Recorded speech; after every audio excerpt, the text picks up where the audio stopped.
next speaker is Miss Amani, who will be giving a talk titled The Impact of Neuromarketing Advertising on Children, Intended and Unintended Effects. Miss Amani, please take the floor. Assalamu alaikum. I would like to express my great gratitude for being here amongst you all. I'm truly humbled by this experience. My name is AMANI Al Abbas, as Ms. Huda presented me. I'm a bit tall, I need this, okay. We are always advised at Brunel University, which I'm part of, I'm a PhD student, we are always advised to tell our story. So I will begin by saying that my story began back in 2012 when I held my little son with like the weight of 3.3 kgs in my hand. And I started thinking that one of the legacies that we are going to leave behind on this earth is our children. So we have to prepare them well, protect them well, and also make sure that whatever they intake, whether it is physically or mentally, should be proper. As a researcher and as a marketer as well, we are exposed to the latest trends and technologies in marketing. The average child till the age of 12 view around 25,000 ads till the age of 12. That's not including online ads. So you would imagine how many times your kids are viewing ads. Companies spend around $17 billion a year on advertising. So you would think that they will need or want the advertising to be effective. They won't spend all that money to just go to waste. Okay. Oops, it's not working. I can do this from here. Okay, so over the years, marketers have aimed at better anticipating effectiveness of advertising. As Moran states that more companies are interested in new technologies in order to enhance their ads. The big companies are following the hot trend of using technology in order to better understand consumers. Okay, so how did neuromarketing emerge? Due to breakthroughs in neuroscience field, as well as the need to recognize and understand consumers, as well as advancement in technology-based ads, this all led to the emergence of the field of neuromarketing. Okay, so what is neuromarketing? It's basically the direct application of brain images, scans or other measurements to detect brain activity. You will think that these things do not exist. Well, they exist and they are implemented since 2004. Major corporations like CBS, Disney, Google, and other companies, as well as political candidates, they all using neuromarketing. This basic framework or model is proposed by Wilson 2008 that highlights how neuromarketing is applied in the real world. So as you can see in the first stage, they will have the screening phase. Okay, the second stage is basically when neuromarketing is introduced. So they will give you or they will show you an ad, and then they will measure your brain activity in order to correctly measure if the correct response of your brain. So there are so many levels in the brain, or so many areas, excuse me, that needs to be activated while looking at this ad. So we want to make sure that we are generating the correct reactions. Okay, so then it is iteration process. So we go back and try again and go back and try again till we get the most effective ad. Okay, so this figure by Kumar 2015, it shows you the levels of brain. We have basically 3 levels in our brains. It is the primitive one, which is it is responsible for your intuition, subconscious, and basically your instincts, like the basic things. And the second one is the emotional one, where you feel things, scared, excited, and this stuff. And the last one is the conscious one, or the cognitive one, which you analyze things in that stage. So for advertising to actually make sense or be effective, we have to stimulate the primitive and the emotional brain, which is the basic two, in order to evoke the emotions, to signal the cognitive stage or cognitive brain to analyze information and do the, or behave and actually buy something. However, our children, basically from 7 to 12 years old, are in a critical age that they are not basically able to fully use their cognitive brain and analyze information correctly. So they are basically maybe not able to fully understand that this is a selling intent and this might not be true. So according to that, there are some classification for the effects of marketing, or basically the advertising. We have the empowered child paradigm and the vulnerable child paradigm. For the empowered child paradigm, it means your children do have the cognitive skills to analyze advertising. It means that they can understand and analyze that this is a selling intent, this is an advertisement. Okay, I like it, I like the product, and I'm able to assess that if I need the product or not, and then I'll decide if I want it. Okay, so basically they are able to understand that this is an ad. So they are empowered, they have information, they have what we call media literacy. But what if your children falls in the vulnerable child paradigm? Then you will have the unintended effects, which is the byproduct of marketing or the advertising. Then we have materialism.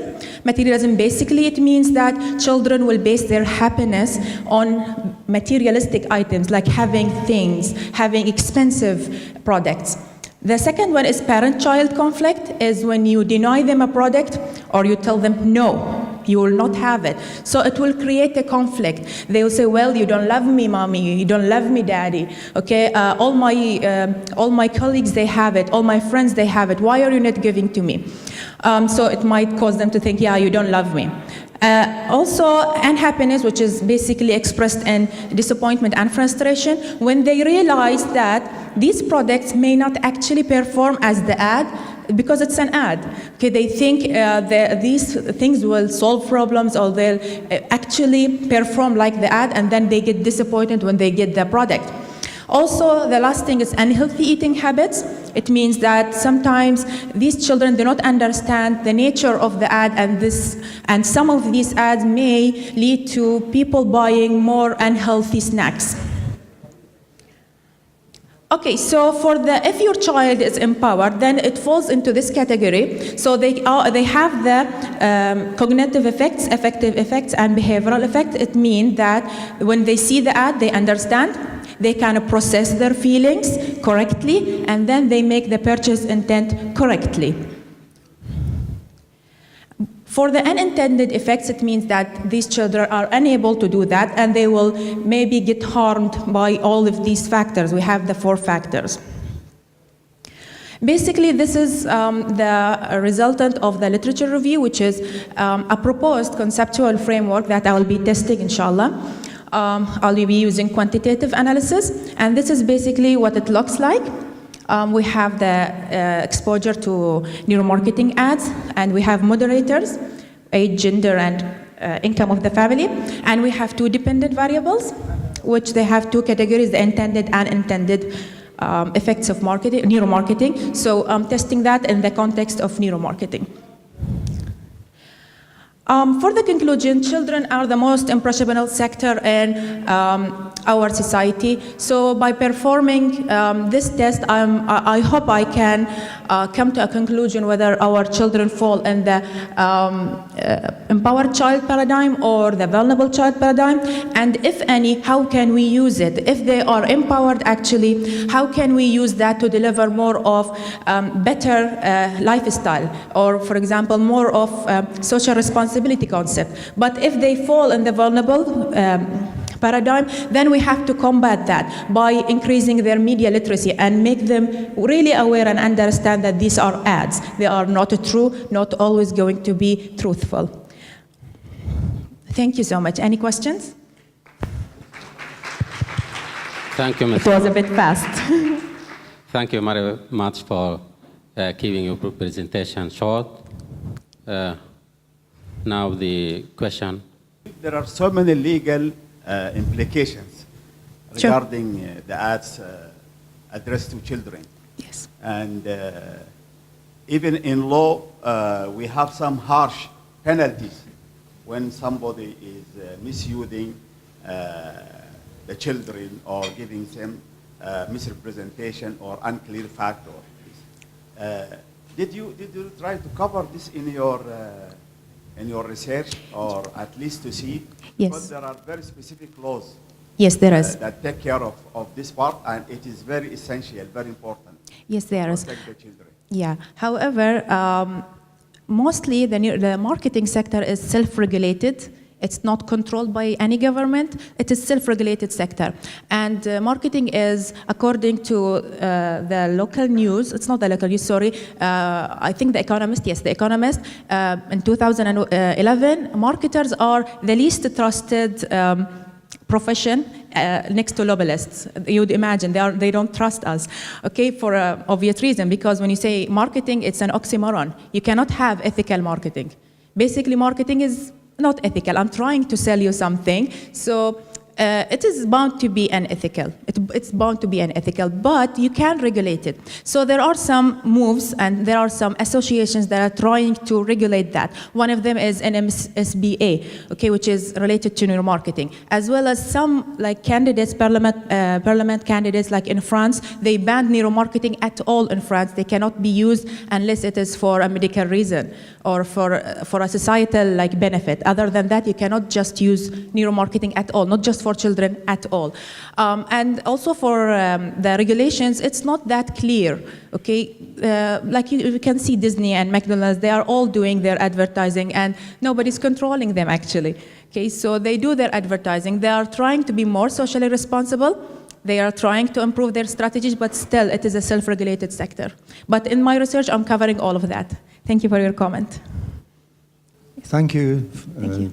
A very dynamic presentation. This reminds me of something that used to be called subliminal advertising, which I think 20 years ago was made totally illegal Yes. in most countries. Yes. And I would have expected, in part of your, certainly one of your research questions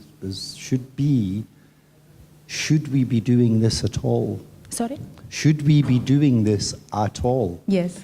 Because personally, I have no faith at all that private sector companies will follow any legal restrictions. If they are able to do this, they will do it. And I think that's where the big risk lies. Yeah, I'd just like to know what you think about that. Well, what you said is part of the hypodermic needle theory, which means like a magic bullet. It's like a magic bullet. It means that subliminally will lure you and alter your perception and control your thoughts. Well, that theory is obsolete as per the research. But however, now with the breakthroughs in neuroscience, they are actually trying to find the buy button, and looking at the latest literature, they are really close. I know that you would say that this shouldn't be there and shouldn't be used, but actually they are using it, and many big corporations, they are bragging that they are using it actually. Yeah, one of them is Google, Disney, also the major corporations like Yahoo, they are all using it and they are proud of it, and they give testimonials on these websites. They are saying that we are using it. And one thing that you might get even more concerned, that one of the winning advertising that is done by neuromarketing, enhanced by neuromarketing in 2009, it won the best advertising in the Super Bowl. It was for the movie Up, which is for children. It's by Pixar, which is owned by Disney, and it can show you how powerful that ad was because of neuromarketing. So actually it was ranked the best. So yeah, it has been done, it's been doing, but I'm trying in this at least research, if I prove that actually there is a byproduct of marketing, that it's not good, maybe it will spark a change in the political side, or even the social side, that they can do something to restrict that, or maybe enforce the code of ethics. Thank you. Congratulations on this further progress. I remember when you were gladly talking about this distinguishing between intended and the non-intended variables or effects of neuromarketing. So can you explain which one is more, or you would feel more towards a contribution of your PhD, and which one is less because it's already known or there? Can you... Well, in my area, for this model, it hasn't been tested in neuromarketing at all. So I'm being honest, I really don't know the result yet. I don't want to speculate yet because it's a new area and it's a new settings. I hope that our children are empowered, but if not, then we have to do something about it. If they are actually falling in the vulnerable side, then we have to maybe impose or propose something to combat that, which is media literacy, increase the media literacy for them. It means introduce some courses or introduce like some seminars for children at school to tell them that this is an ad, to make them understand that they are ads. So whatever the results are, we are inshallah going to do something about it. Contribution will be there regarding whether it is intended or unintended. So you mean the child being found out to be empowered or non-empowered, is it related to any of the intended, non-intended? Yes. If the intended factors, like I will find that they have more impact, that the child is empowered. If the unintended has more impact, then the child is vulnerable. Yeah. Going to have only one question. Only one question over there. Yeah. I think the real war is the war of data generated by our kids, not only ads. Because you have data that feeds those companies with their tools of data analysis, and they will target better way our kids. The data generated by our kids, this is the real problem. Mm-hmm. It's not, you didn't depict this in your presentation, mm-hmm. and the model you presented, it was 2008, 10 years ago. So I think now we are using clouds, daily basis, and the speed and the power of cloud is really exponential. It's not even linear. So you have to take into account this into your research and tell us exactly what is the real model you have to adopt nowadays for our nowadays. I think now.